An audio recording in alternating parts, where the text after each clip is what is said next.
The next factor that we are going to read which affect the rate of the chemical reaction is the particle size. So concentrate yourself.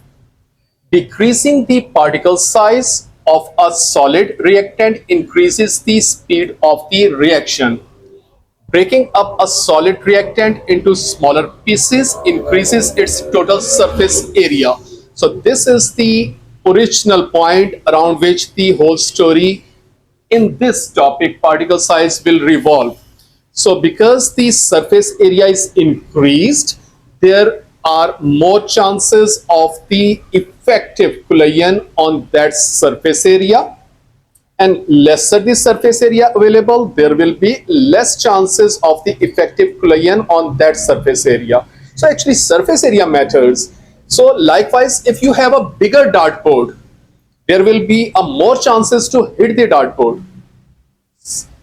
This is simple. And there will be, if there is a lesser size of the dartboard, there will be less chances of hitting the dartboard because surface area matters. So likewise, an experiment which you can conduct at your home is if you boil potatoes as a whole in a container of water, that will take more time. But if you cut the same amount of same quantity of the potatoes, for example 1 kg, into smaller pieces and then you will boil it, it will take much lesser time. So this is a simple experiment which you can conduct at home.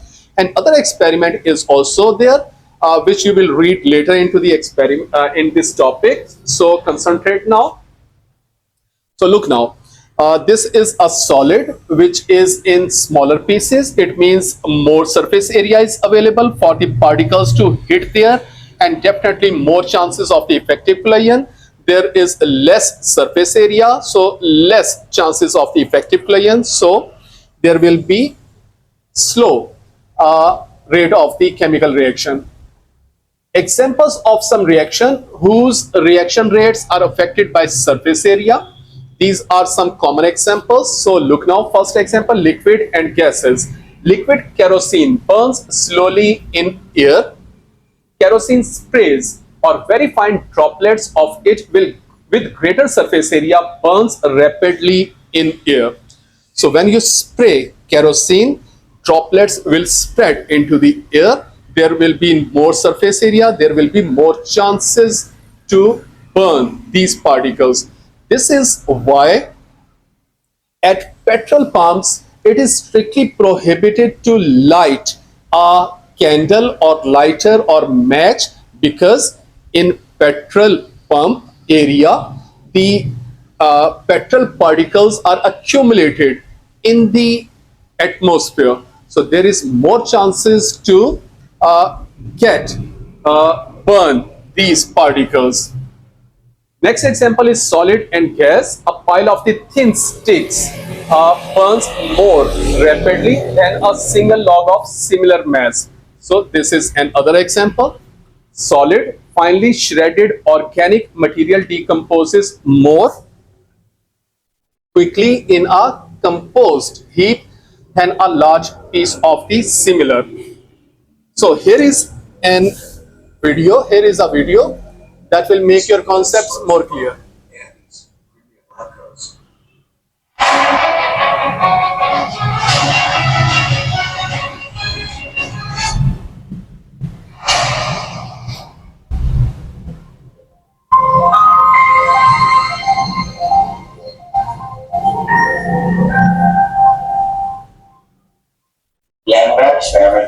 So the experiment is how the surface area affects the rate of the reaction. To effectively determine how the surface area affects the rate of reaction. In an everyday example, you might have had a huge night of voice, so you take a broad for the big day. We will test if the surface area alters the rate of reaction, so you can get out the door quicker than one. This can also be applied to ice cube to determine. So this is another very common experiment which you can conduct at your home. So look now, ice cubes to determine whether the surface area matters or not. So put a bigger piece of cube ice cube into the water, that will take much longer time to dissolve or melt. But if you put smaller pieces of the same quantity of the ice into the water, that will take much lesser time to dissolve in the water. And whether the surface area affects the duration of an ice cube in water. We hypothesized that a larger surface area will result in a faster rate of reaction. Firstly, it is important to discuss But you have to take some protective measures when you will deal with some unknown materials. For example, you have to put on glasses, you have to put on gloves so that you may be safe. risk assessments for this experiment. As always, the safety glasses are worn to protect the eyes from any substances should they in the slightest of situations end up in the face. Slap on a pair of gloves when dealing with liquids to protect against irritation towards the skin. For this experiment, a lab coat is also worn to protect the delicate weight of the coloured uniform. For this experiment, you will need one heat-proof mat, So the material required is heat-proof mat, then labeled glass beakers. On one glass beaker, this will be written like this. You may see now: 3 label beakers, 1 full stopwatch, pieces 1 negative powder. cylinder, 3 Alka-Seltzer tablets, and 1 Morin pestle. Okay. The independent variable composition So labeled beakers are: one full tablet will be put in a beaker on which full is written.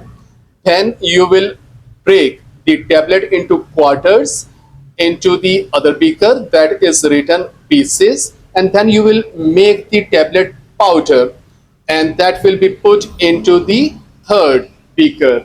But remember, quantity should be same. One complete tablet in one beaker, one complete tablet whose pieces are made into the other beaker, and one complete tablet whose powder is made into the third beaker. experiment is the surface area of the tablet. The different forms of the tablet pieces and powder rolls all have different surface area. The dependent variable of this experiment is the duration of the reaction, in other terms, the rate of reaction. And the controlled variables of this experiment are the type and size of the beaker, the solvent, the amount of solvent, the temperature, and the total amount of alcohol. So look now, a fixed quantity of the water will be put in all three beakers. For example, 100 ml. You will measure 100 ml of water into beaker and will put in each flask. So this is necessary. So look now. Now to the steps. 1. Place 3 beakers filled with 100 ml of water onto the heat-proof mat. We had ground up 1 full Alka-Seltzer tablet using the mortar and pestle and split another full tablet into quarters. Then we had simultaneously deployed each form of the Alka-Seltzer tablet into the correctly labeled beakers and started the stopwatch.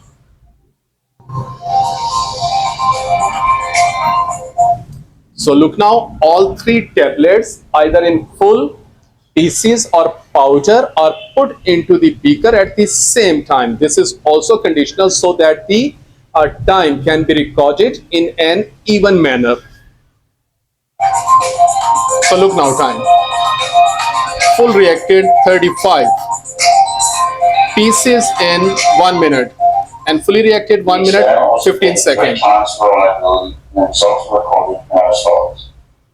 The results were consistent in all 3 experiments. So this was the video.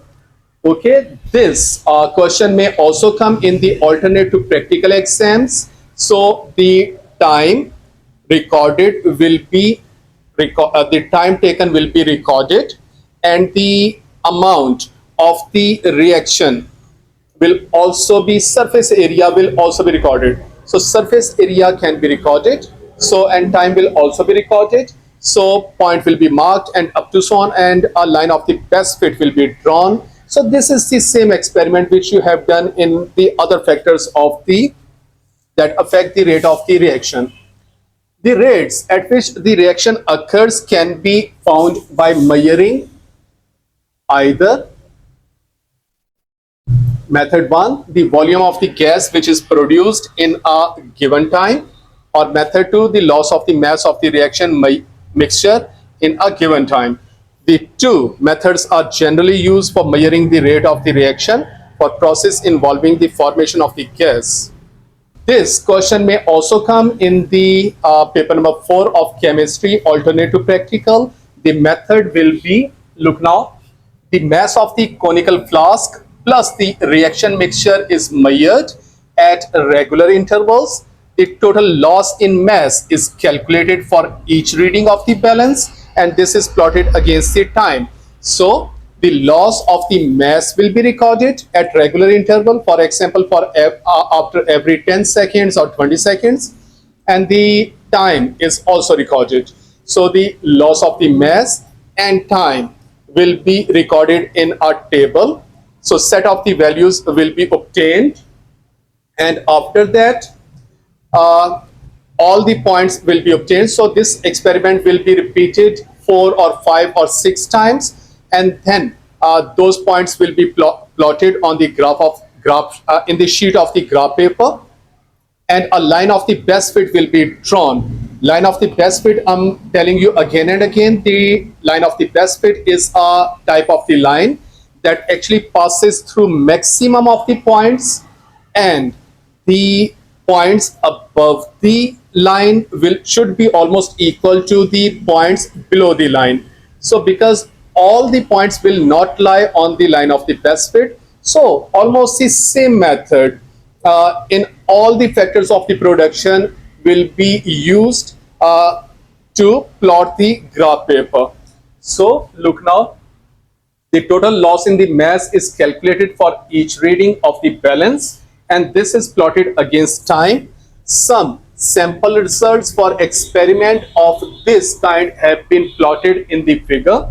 So look now, when powdered limestone is used, so this type of the curve will be obtained, and when lump of the limestones are used, this type of the curve will be obtained. And then from the graph you can see that more steep the curve is, the faster the reaction will be. So it means the reaction will be faster in powdered limestone and reaction will be slower in the lumps of the limestone, although the quantity of the limestone is same in both experiments, but the difference is in one experiment powdered limestone is used, and in second lumps of the limestone is used. Okay, graph level of much earlier and the gradient of the curve at any one point is steeper in powdered limestone case, hence the reaction is faster when using a greater surface area of the reaction. From figure we can see that the reaction of the powdered limestone is much faster than the lumps of the limestone, because powdered limestone's curve is more steeper than the lumps of the limestone. The surface area has been increased by powdering the limestone like this. Here is a lump of the limestone. The same quantity is divided into 3 pieces, so reaction will be faster. But if these 3 pieces are further divided into 6 pieces, reaction will be even more faster. And if the same quantity is converted into powder, so reaction will be even more faster. So this was the topic. Read it and understand it.